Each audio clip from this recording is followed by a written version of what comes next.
करारी हार के बाद लालू परिवार में भारी फूट देखने को मिल रही है। बेटी रोहिणी आचार्य ने परिवार से रिश्ता तोड़ दिया है। रोहिणी आचार्य का राजनीति छोड़ने का भी ऐलान।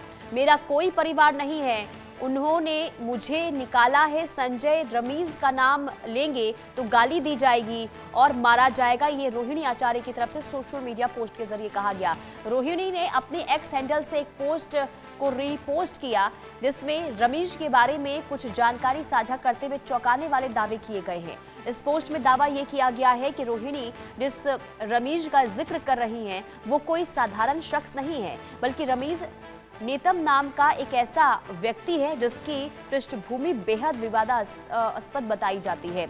और ऐसे में रोहिणी आचार्य ने रमीज के साथ साथ जो संजय यादव का नाम लिया है, इसके बाद काफी चर्चाएं हो रही है। और देखिए, पहली बार नहीं है, रोहिणी आचार्य संजय यादव को लेकर कई बार सवाल पहले भी उठा चुकी हैं।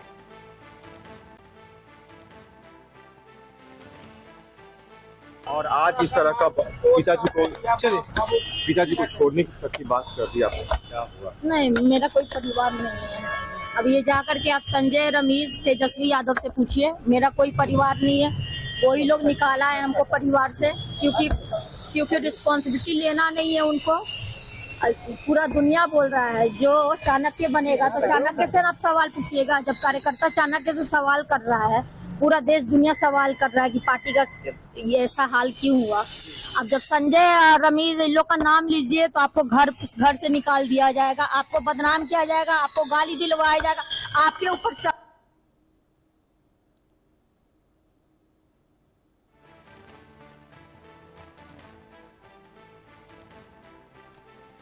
तो रोहिणी आचार्य को आपने सुना गुस्सा, नाराजगी जाहिर करते हुए उन्होंने कहा कि देखिए, मेरे से कुछ सवाल मत पूछिए, आप पूछिए जाकर अब संजय यादव से, आप जाकर पूछिए तेजस्वी यादव से, आप जाकर सवाल पूछिए रमजी से। कुल मिलाकर यहाँ पर देखिए, जिस तरीके से पारिवारिक कलह अब देखने को मिल रहा है, अब कहीं ना कहीं ये माना जा रहा है कि पहले भी जिस तरीके से रोहिणी आचार्य ने संजय यादव को लेकर सवाल उठाए हैं और ये कहा गया है कि जिससे देखिए कहा जाता है कि सलाहकार हैं वो, लेकिन कहीं ना कहीं पार्टी को वो पीछे लेकर जा रहे हैं और शायद ये तेजस्वी यादव को नजर नहीं आ रहा है। और जब पार्टी को एक बार फिर से करारी हार का सामना करना पड़ा है तो ऐसे में रोहिणी आचार्य का गुस्सा एक बार फिर खुलकर सामने आया है। तो चुनावी लड़ाई है, लेकिन परिवार की जो ये लड़ाई है वो एक बार फिर से खुलकर सामने आई है, क्योंकि इससे पहले तेज प्रताप यादव को पार्टी से निष्कासित कर दिया गया, परिवार से बाहर कर दिया गया। और इसके बाद अब रोहिणी आचार्य का स्टेटमेंट कि मुझसे कोई सवाल मत पूछिए क्योंकि मैं अब परिवार की कोई सदस्य नहीं हूं,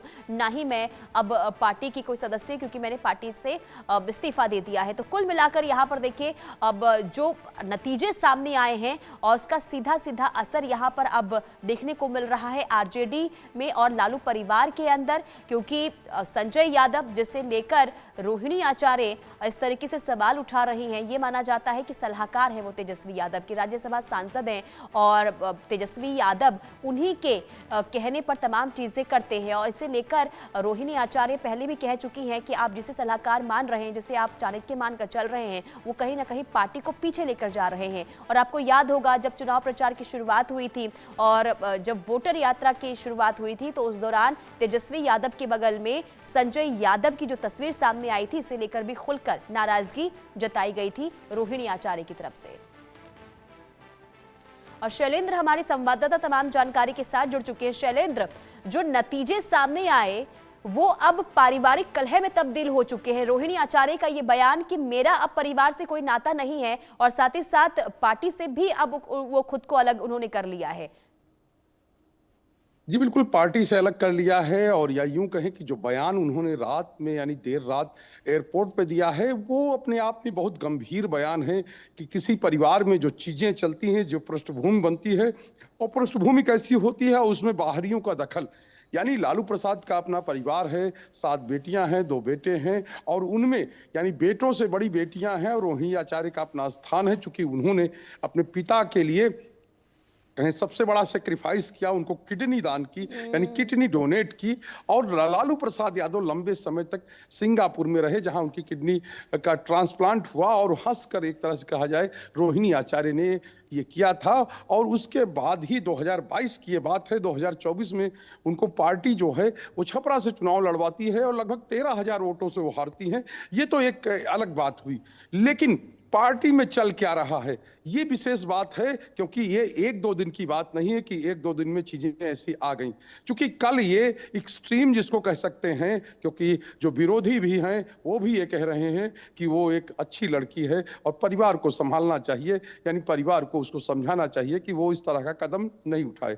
लेकिन रोहिणी आचार्य कितना नाराज हैं, किस तरह से उन्होंने कहा कि जो बाहरी लोग हैं, जिसमें एक नया नाम जुड़ा है रमीज का, उत्तर प्रदेश के रहने वाले वो हैं, और एक तरह से कहा जाए उनकी शख्सियत ऐसी है कि 1 दर्जन केस उनके ऊपर हैं। और जिसमें जो नगर परिषद होता है, यानी कि बलरामपुर शहर है, वहाँ तुलसीपुर एक नगर परिषद है, तुलसीपुर एक विधानसभा है, वहाँ के जो चेयरमैन थे उनकी हत्या का आरोप है। वो उसमें वो केवल रमीज ही नहीं, उनकी पत्नी जेबा रिजवान और उनके ससुर जो पूर्व सांसद रह चुके हैं वो भी जेल गए थे, अभी उनके ससुर जेल में ही हैं। राजनीतिक रंजिश के तहत हत्या हुई थी, और साफ तौर पे है कई आरोप जो है रमीज पर हैं। लेकिन वो क्रिकेट खेलते थे, और इसी दौरान जो कहें संजय यादव और तेजस्वी कहें कि नेता प्रतिपक्ष हैं, तेजस्वी यादव के संपर्क में आए, नजदीकियां बढ़ी, और अब ये कहा जाता है रमीज जो है वो तेजस्वी यादव यानी नेता प्रतिपक्ष जो हैं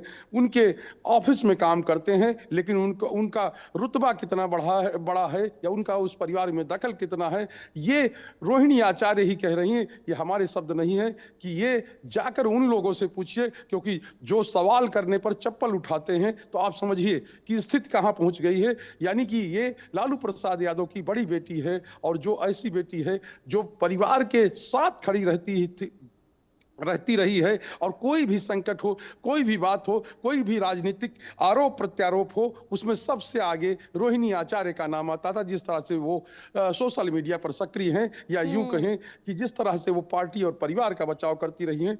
आपने एक जिक्र और किया था कि कैसे जो अधिकार यात्रा थी, तेजस्वी यादव ने अधिकार यात्रा निकाली थी, 5 दिन की अधिकार यात्रा थी, और उसमें वो बस से जा रहे थे, और उस संजय यादव की उस तस्वीर पर विवाद हुआ था, जिसमें वो तेजस्वी यादव जिस फ्रंट सीट पर बैठते थे, उस फ्रंट सीट पर संजय यादव बैठे नजर आए थे, और उनके एक समर्थक यानी लालू राबड़ी परिवार के एक समर्थक ने वो तस्वीर को पोस्ट किया था और कहा था ये जगह इनकी नहीं है, यानी ये जगह तेजस्वी यादव की है, और उसी को रोहिणी आचार्य ने रिपोस्ट कर दिया था, और जिसके बाद से पूरा हंगामा कहें कि खड़ा हुआ। हालांकि बाद में जो पारिवारिक सुलह है वो सुलह हो गई, और उस जो कहें कि वो फ्रंट सीट थी उस पर कई और लोगों को बैठाया गया, और ये दिखाने और बताने की कोशिश हुई कि नहीं, ये हम जो है सबको अधिकार देते हैं, और चाहे पिछड़ा हो चाहे अति पिछड़ा हो, सबके लिए हम साथ खड़े हैं। लेकिन एक दरार जो है वो पड़ गई थी। उसके बाद रोहिणी आचार्य जो है